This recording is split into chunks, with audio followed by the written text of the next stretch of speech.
ನಮಸ್ತೆ ಎಲ್ಲರಿಗೂ. Lucky life ಟಿಪ್ಸ್ಗೆ ನಿಮಗೆಲ್ಲರಿಗೂ ಸ್ವಾಗತ.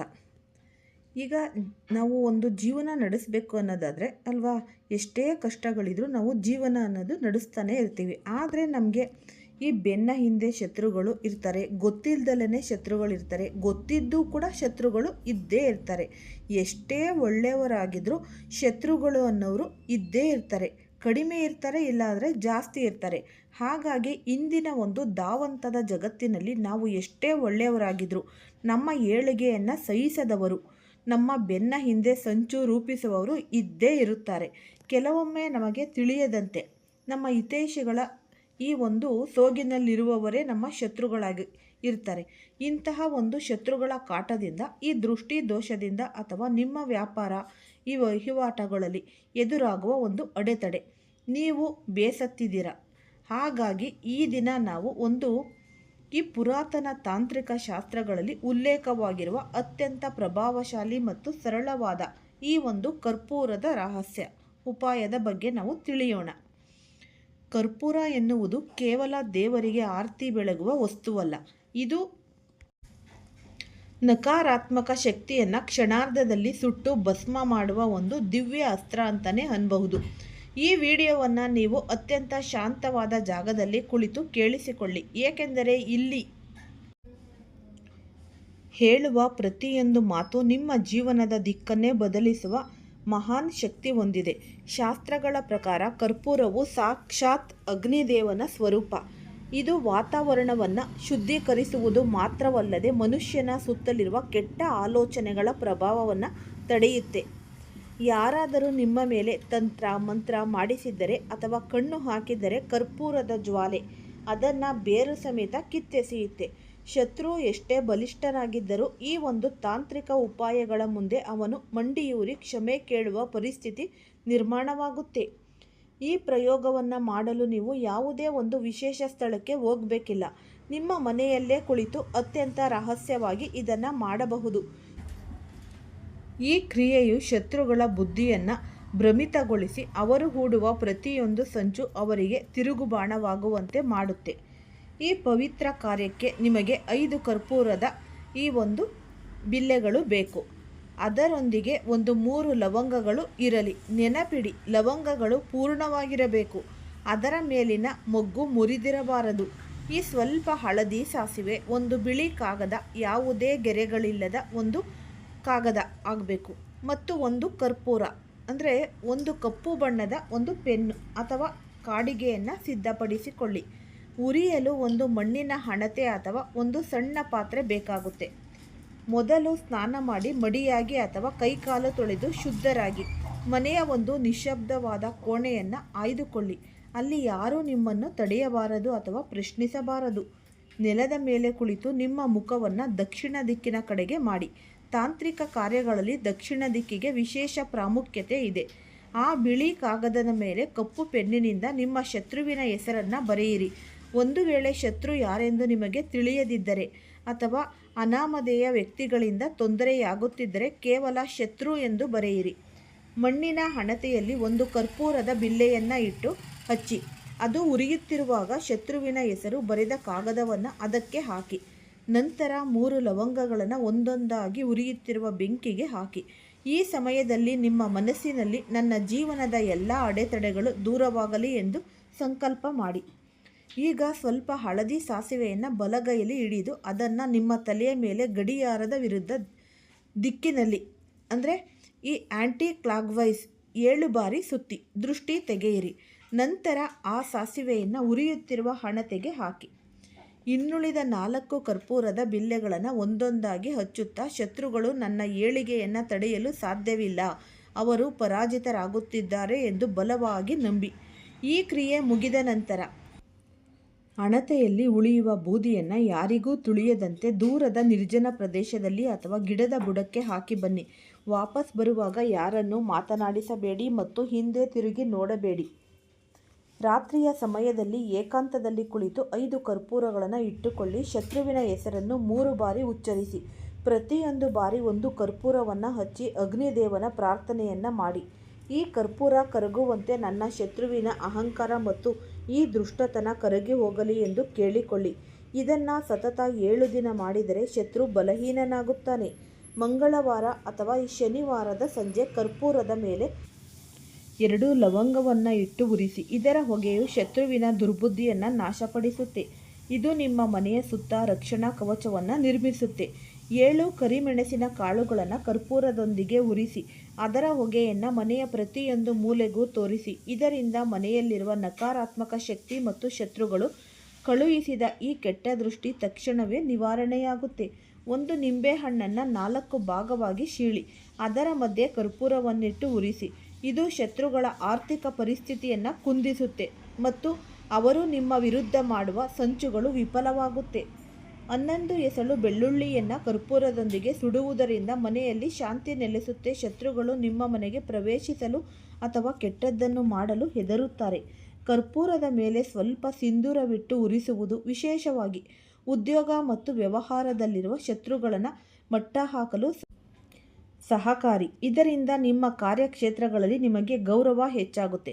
ಕರ್ಪೂರ ಮತ್ತು ಹಳದಿ ಸಾಸಿವೆಯನ್ನು ಬೆರೆಸಿ ಉರಿಸಿ. ಅದರ ಹೊಗೆಯನ್ನು ಶತ್ರು ವಾಸಿಸುವ ದಿಕ್ಕಿನ ಕಡೆಗೆ ತೇಲಿಬಿಡಿ. ಇದರಿಂದ ಅವರ ಬುದ್ಧಿ ಬದಲಾಗಿ ಅವರು ನಿಮ್ಮ ಮೇಲೆ ಗೆಲ್ಲುವ ಹಠವನ್ನು ಬಿಡ್ತಾರೆ. ಮಂಗಳವಾರ ಮತ್ತು ಶನಿವಾರ ಹನುಮಂತನ ಫೋಟೋ ಮುಂದೆ ಕರ್ಪೂರವನ್ನು ಹಚ್ಚಿ ಹನುಮಾನ್ ಚಾಲೀಸವನ್ನು ಭಕ್ತಿಯಿಂದ ಪಠಿಸಿ. ನಂತರ ಶತ್ರುಗಳಿಂದ ಮುಕ್ತಿ ನೀಡುವಂತೆ ಈ ಬಜರಂಗ ಬಲಿಯನ್ನು ಪ್ರಾರ್ಥಿಸಿ. ಹನುಮಂತನ ಕೃಪೆ ಇದ್ದರೆ ಶತ್ರುಗಳು ನಿಮ್ಮನ್ನು ಏನು ಮಾಡಲು ಸಾಧ್ಯವಿಲ್ಲ. 21 ಕರಿಮೆಣಸಿನ ಕಾಳುಗಳನ್ನು ಕರ್ಪೂರದೊಂದಿಗೆ ಉರಿಸಿ. ಅದರ ಹೊಗೆಯನ್ನು ನಿಮ್ಮ ತಲೆಯ ಸುತ್ತ 3 ಬಾರಿ ಸುತ್ತಿ ಹೊರಗೆ ಎಸೆಯಿರಿ.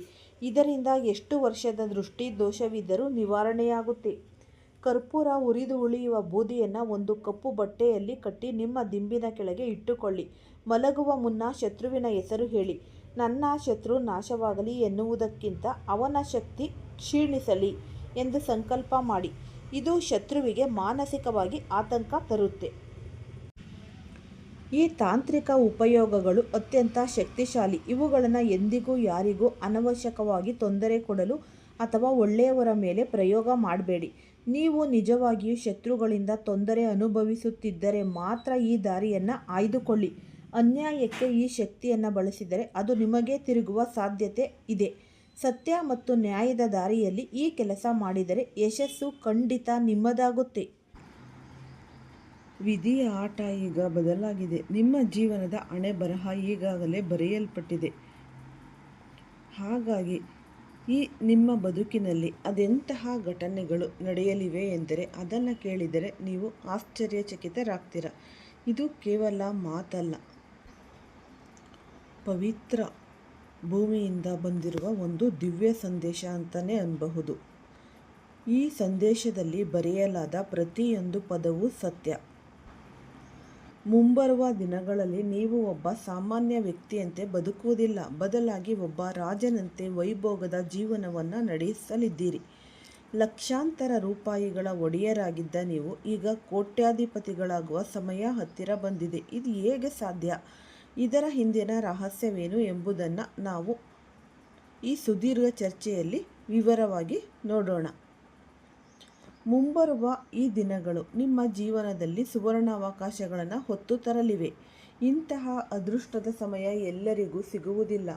ಈ ಕಳೆದ 5 ವರ್ಷಗಳಿಂದ ನೀವು ಅನುಭವಿಸುತ್ತಿರುವ ನೋವು, ಅವಮಾನ ಮತ್ತು ಆರ್ಥಿಕ ಮುಗ್ಗಟ್ಟುಗಳಿಗೆ ಈಗ ಮುಕ್ತಿ ಸಿಗುವ ಕಾಲ ಬಂದಿದೆ. ಇದನ್ನು ತಮಾಷೆ ಎಂದು ಭಾವಿಸಬೇಡಿ. ಇದು ನಿಮ್ಮ ಜೀವನದ ಸಂಪೂರ್ಣ ಒಂದು ಲೇಖ ಆಗಿದೆ. ಇದನ್ನು ನೀವು ಗಂಭೀರವಾಗಿ ಪರಿಗಣಿಸಿದರೆ ಈ ಕಲಿಯುಗದಲ್ಲಿ ರಾಜನಂತೆ ಬದುಕುತ್ತೀರಿ. ಇಲ್ಲದಿದ್ದರೆ ಜೀವನ ಪರ್ಯಂತ ಪಶ್ಚಾತ್ತಾಪ ಪಡಬೇಕಾಗಬಹುದು. ಇದು ಕೇವಲ ಮಾಹಿತಿಯಲ್ಲ, ನಿಮ್ಮ ಬದುಕನ್ನು ಬದಲಿಸುವ ಒಂದು ದಿವ್ಯ ದರ್ಶನ. ಈಗ ನಿಮ್ಮ ಕಳೆದ 5 ವರ್ಷಗಳ ಜೀವನವನ್ನು ಒಮ್ಮೆ ಮೆಲುಕು ಹಾಕಿ ನೋಡಿ. ನೀವು ಪಟ್ಟ ಶ್ರಮಕ್ಕೆ ತಕ್ಕ ಪ್ರತಿಫಲ ಸಿಕ್ಕಿದೆಯಾ? ಖಂಡಿತ ಇಲ್ಲ.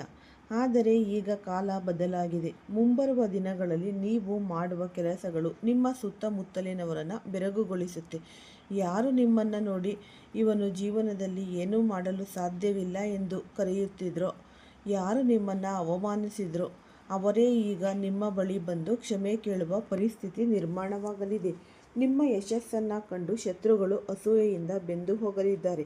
ಆದರೆ ಈ ಯಶಸ್ಸನ್ನು ಉಳಿಸಿಕೊಳ್ಳಲು ನೀವು ಕೆಲವು ಪ್ರಮುಖ ವಿಷಯಗಳ ಬಗ್ಗೆ ಗಮನ ಹರಿಸಲೇಬೇಕು. ನಿಮ್ಮ ಜಾತಕದಲ್ಲಿ ಈಗ ಒಂದು ಅಪರೂಪದ ಗ್ರಹಗತಿಗಳ ಬದಲಾವಣೆಯಾಗಿದೆ. ಶುಕ್ರ ಗ್ರಹದ ಜೊತೆಗೆ ಬುಧನು ಕುಳಿತಿದ್ದಾನೆ ಮತ್ತು ಮಂಗಳನ ಜೊತೆಗೆ ಗುರುವು ವಿರಾಜಮಾನನಾಗಿದ್ದಾನೆ. ಈ 4 ಗ್ರಹಗಳ ಸಂಯೋಗದಿಂದ ನಿಮ್ಮ ಜೀವನದಲ್ಲಿ ಬುಧಾದಿತ್ಯ ಯೋಗ, ಚತುರ್ಭುಜ ರಾಜಯೋಗ ಮತ್ತು ಈ ಗಜಕೇಸರಿ ಯೋಗ ಎಂಬ ಅತ್ಯಂತ ಶಕ್ತಿಶಾಲಿ ಯೋಗಗಳು ನಿರ್ಮಾಣವಾಗಿವೆ. ಈ ಯೋಗಗಳು ನಿಮ್ಮ ಅದೃಷ್ಟದ ಬಾಗಿಲನ್ನು ತೆರೆಯಲಿವೆ. ಆದರೆ ನೆನಪಿಡಿ, ಈ ಮುಂಬರುವ ದಿನಗಳಲ್ಲಿ ನೀವು 3 ದೊಡ್ಡ ತಪ್ಪುಗಳನ್ನು ಮಾಡಲೇಬಾರದು. ಅಂದರೆ ಮೊದಲನೆಯ ತಪ್ಪು ಎಂದರೆ ಆಹಾರ ಪದ್ಧತಿ. ಈ ಪುಣ್ಯದ ಅವಧಿಯಲ್ಲಿ ನೀವು ಮಾಂಸಾಹಾರ ಮತ್ತು ಮದ್ಯಪಾನದಿಂದ ಸಂಪೂರ್ಣವಾಗಿ ದೂರವಿರಬೇಕು. ಅನೇಕರು ಇದನ್ನು ತಮಾಷೆ ಎಂದು ಭಾವಿಸುತ್ತಾರೆ, ಆದರೆ ನಿಮ್ಮ ಜಾತಕದಲ್ಲಿ ರಾಜಯೋಗಗಳು ನಡೆಯುತ್ತಿರುವಾಗ ಇಂತಹ ಈ ಒಂದು ತಾಮಸಿಕ ಆಹಾರಗಳು ದೈವಿಕ ಶಕ್ತಿಯನ್ನು ಕುಂದಿಸುತ್ತೆ. ನೀವು ಈ ನಿಯಮವನ್ನು ಪಾಲಿಸಿದರೆ ಮಾತ್ರ ಶುಕ್ರನು ಪ್ರಬಲನಾಗಿ ನಿಮಗೆ ಸಂಪೂರ್ಣ ಧನಲಾಭವನ್ನು ನೀಡುತ್ತಾನೆ. ಎರಡನೆಯ ತಪ್ಪು ಎಂದರೆ ಈ ಮನೆಯ ವಾತಾವರಣ. ನೀವು ಮನೆಯಿಂದ ಹೊರಗೆ ಹೋಗುವಾಗ ಯಾರದೋ ಜೊತೆ ಜಗಳವಾಡಿ ಅಥವಾ ಮನಸ್ತಾಪ ಮಾಡಿಕೊಂಡು ಹೋಗಬೇಡಿ. ವಿಶೇಷವಾಗಿ ಕುಟುಂಬದ ಸದಸ್ಯರೊಂದಿಗೆ ಗೌರವದಿಂದ ನಡೆದುಕೊಳ್ಳಿ. ನಿಮ್ಮ ಮನಸ್ಸಿನ ಕೋಪ ಅಥವಾ ದ್ವೇಷವಿದ್ದರೆ ಜಾತಕದಲ್ಲಿರುವ ಶುಕ್ರನು ದುರ್ಬಲನಾಗುತ್ತಾನೆ. ಇದರಿಂದ ಬರಬೇಕಾದ ಲಾಭಗಳು ಅರ್ಧಕ್ಕೆ ನಿಂತು ಹೋಗಬಹುದು. ವ್ಯಾಪಾರದಲ್ಲಿ ನಷ್ಟ ಉಂಟಾಗಬಹುದು. ಆದ್ದರಿಂದ ಮನೆಯಲ್ಲಿ ಸಕಾರಾತ್ಮಕ ವಾತಾವರಣ ಕಾಪಾಡಿಕೊಳ್ಳಿ. ಮೂರನೆಯ ಮತ್ತು ಅತ್ಯಂತ ದೊಡ್ಡ ತಪ್ಪು ಎಂದರೆ ಅತಿಯಾದ ನಂಬಿಕೆ. ನೀವು ಯಾರನ್ನಾದರೂ ಕಣ್ಣು ಮುಚ್ಚಿ ನಂಬಿ ನಿಮ್ಮ ಭವಿಷ್ಯದ ಯೋಜನೆಗಳನ್ನು ಅಥವಾ ಈ ಗುಟ್ಟುಗಳನ್ನು ಹೇಳಬೇಡಿ. ಈ ಕಲಿಯುಗದಲ್ಲಿ ನೀವು ಯಾರಿಗೆ ಸಹಾಯ ಮಾಡ್ತೀರೋ ಅವರೇ ನಿಮ್ಮ ಮುಂದೆ ಶತ್ರುಗಳಾಗಿ ಬದಲಾಗುವ ಸಾಧ್ಯತೆ ಕೂಡ ಇದೆ. ಹಣದ ವ್ಯವಹಾರದಲ್ಲಿ ಬಹಳ ಜಾಗರೂಕರಾಗಿರಿ. ಹಣವನ್ನಾದರೂ ಕೊಡು, ಆದರೆ ಜ್ಞಾನವನ್ನಾದರೂ ಕೊಡಬೇಡಿ ಎಂಬ ಮಾತಿನಂತೆ ನಿಮ್ಮ ಯಶಸ್ಸಿನ ಸೂತ್ರಗಳನ್ನು ಯಾರಿಗೂ ತಿಳಿಸಬೇಡಿ. ಜನರಿಗೆ ನಿಮ್ಮ ಯಶಸ್ಸು ಕಂಡರೆ ಅಸೂಯೆಯಾಗುತ್ತೆ ಮತ್ತು ಅವರ ದೃಷ್ಟಿ ದೋಷದಿಂದ ನಿಮ್ಮ ಕೆಲಸಗಳು ಅರ್ಧಕ್ಕೆ ನಿಂತು ಹೋಗಬಹುದು. ಈಗ ನಿಮ್ಮ ಶತ್ರುಗಳ ಬಗ್ಗೆ ನಾವು ನೋಡೋಣ. ನಿಮ್ಮ ಹೆಸರಿನ ಸುತ್ತಮುತ್ತ ಇರುವ ಅಥವಾ ನಿಮ್ಮ ಆಪ್ತ ವಲಯದಲ್ಲಿ ಕೆಲವು ವ್ಯಕ್ತಿಗಳು ನಿಮ್ಮ ನಾಶಕ್ಕೆ ಹೊಂಚು ಹಾಕುತ್ತಿದ್ದಾರೆ. ವಿಶೇಷವಾಗಿ ಇಲ್ಲಿ RLATP ಮತ್ತು M ಎಂಬ ಅಕ್ಷರಗಳಿಂದ ಹೆಸರು ಆರಂಭವಾಗುವ ವ್ಯಕ್ತಿಗಳ ಬಗ್ಗೆ ಎಚ್ಚರದಿಂದಿರಿ. ಇವರು ನಿಮ್ಮ ಎದುರಿಗೆ ಸಿಹಿಯಾಗಿ ಮಾತನಾಡ್ತಾರೆ, ಆದರೆ ಬೆನ್ನ ಹಿಂದೆ ಕುತಂತ್ರ ಮಾಡ್ತಾರೆ. ಈ ಕಳೆದ 5 ವರ್ಷಗಳಿಂದ ಇವರು ನಿಮಗೆ ತಿಳಿಯದಂತೆ ಅನೇಕ ತೊಂದರೆಗಳನ್ನು ನೀಡುತ್ತಾ ಬಂದಿದ್ದಾರೆ. ಆದರೆ ಇಷ್ಟೆಲ್ಲ ಸಂಕಷ್ಟಗಳ ನಡುವೆಯೂ ನೀವು ಇಂದಿಗೂ ಸುರಕ್ಷಿತವಾಗಿದ್ದೀರಿ ಎಂದರೆ ಅದಕ್ಕೆ ಕಾರಣ ಒಬ್ಬ ಮಹಾನ್ ದೇವತೆ. ಆ ದೇವತೆ ಬೇರೆ ಯಾರೂ ಅಲ್ಲ, ಅವರು ಸಂಕಟಮೋಚಕ ಮಹಾಬಲಿ ಹನುಮಂತ, ಸಂಜೀವಿನಿ ರಾಯರು. ನೀವು ಸಂಕಷ್ಟದಲ್ಲಿದ್ದಾಗಲೆಲ್ಲ ಹನುಮಂತನು ನಿಮ್ಮ ರಕ್ಷಣೆಗಾಗಿ ನಿಂತಿದ್ದಾನೆ. ಆದರೆ ಈಗ ಆ ದೇವರು ನಿಮ್ಮ ಕೆಲವು ನಡವಳಿಕೆಗಳಿಂದ ಅಸಮಾಧಾನಗೊಂಡಿದ್ದಾರೆ. ನೀವು ನಿಮ್ಮ ಕೆಲಸದ ಒತ್ತಡದಲ್ಲಿ ದೇವರಿಗಾಗಿ ಕೇವಲ 10 ನಿಮಿಷಗಳ ಸಮಯವನ್ನು ಮೀಸಲಿಟ್ಟಿಲ್ಲ. ದೇವರಿಗೆ ಭಕ್ತಿ ಸಲ್ಲಿಸುವುದು ಎಂದರೆ ಕೇವಲ ಪೂಜೆ ಮಾಡುವುದಲ್ಲ, ಅವರ ಅಸ್ತಿತ್ವವನ್ನು ಒಪ್ಪಿಕೊಳ್ಳುವುದು. ಆದ್ದರಿಂದ ಮುಂದಿನ ದಿನಗಳಲ್ಲಿ ದಿನಕ್ಕೆ ಕನಿಷ್ಠ 10 ನಿಮಿಷ ಹನುಮಾನ್ ಚಾಲೀಸವನ್ನು ಪಠಿಸಿ ಅಥವಾ ಕೇಳಿ. ಹನುಮಂತನು ನಿಮಗೆ ಈ 4 ದಿನಗಳಲ್ಲಿ 2 ಪ್ರಮುಖ ಸಂಕೇತಗಳನ್ನು ನೀಡಲಿದ್ದಾನೆ. ಮೊದಲ ಸಂಕೇತವೆಂದರೆ ಪ್ರಾಣಿ ಸಂಕುಲದ ಮೂಲಕ ಬರುವ ಸಂದೇಶ. ಒಂದು ವೇಳೆ ನಿಮಗೆ ರಸ್ತೆಯಲ್ಲಿ ಅಥವಾ ಮನೆಯ ಹತ್ತಿರ ಈ ಕೋತಿಗಳು ಕಂಡುಬಂದರೆ ಅದನ್ನು ಸಾಮಾನ್ಯವೆಂದು ಭಾವಿಸಬೇಡಿ. ಅದು ಹನುಮಂತನ ದೂತ ಎಂದು ಭಾವಿಸಿ ಗೌರವಿಸಿ. ಅವುಗಳಿಗೆ ಬಾಳೆಹಣ್ಣು ಅಥವಾ ಏನನ್ನಾದರೂ ತಿನ್ನಲು ನೀಡಿ. ಎರಡನೆಯ ಸಂಕೇತವೆಂದರೆ ನಿಮ್ಮ ಕನಸು ಅಥವಾ ಮನೆಯ ಪರಿಸರ. ಮನೆಯಲ್ಲಿ ಹಲ್ಲಿಗಳು ಕಾಣಿಸಿಕೊಳ್ಳುವುದು ಅಥವಾ ಬೆಳಿಗ್ಗೆ ಎದ್ದಾಗ ಗೋಮಾತೆಯ ದರ್ಶನವಾಗುವುದು ಅತ್ಯಂತ ಶುಭದಾಯಕ. ಕನಸಿನಲ್ಲಿ ನೀವು ಶತ್ರುಗಳ ಮೇಲೆ ಜಯಗಳಿಸುತ್ತಿರುವಂತೆ ಕಂಡರೆ ಹನುಮಂತನು ನಿಮ್ಮ ಕಷ್ಟಗಳನ್ನು ದೂರ ಮಾಡಿದ್ದಾನೆ ಎಂದರ್ಥ. ಇಂತಹ ಸಂದರ್ಭದಲ್ಲಿ ತಕ್ಷಣ ದೇವರಿಗೆ ಕೈಮುಗಿದು ಕೃತಜ್ಞತೆಯನ್ನು ಸಲ್ಲಿಸಿ. ಈಗ ರಾಜಯೋಗಗಳ ಫಲದ ಬಗ್ಗೆ ವಿವರವಾಗಿ ನೋಡೋಣ. ಶುಕ್ರ ಮತ್ತು ಬುಧನ ಸಂಯೋಗದಿಂದ ನಿಮಗೆ ಹಣದ ಜೊತೆಗೆ ಬುದ್ಧಿವಂತಿಕೆಯೂ ಲಭಿಸಿದೆ. ಬಂದ ಹಣವನ್ನು ಹೇಗೆ ಉಳಿಸಬೇಕು ಮತ್ತು ಎಲ್ಲಿ ಹೂಡಿಕೆ ಮಾಡಬೇಕು ಎಂಬ ಜ್ಞಾನ ನಿಮಗೆ ಸಿಗಲಿದೆ. ಗುರುವಿನ ಕೃಪೆಯಿಂದ ಸಮಾಜದಲ್ಲಿ ನಿಮ್ಮ ಗೌರವ ಹೆಚ್ಚಾಗುತ್ತೆ. ಆರ್ಥಿಕವಾಗಿ ಹಳೆಯ ಬಾಕಿ ಹಣ ನಿಮ್ಮ ಕೈ ಸೇರುತ್ತೆ.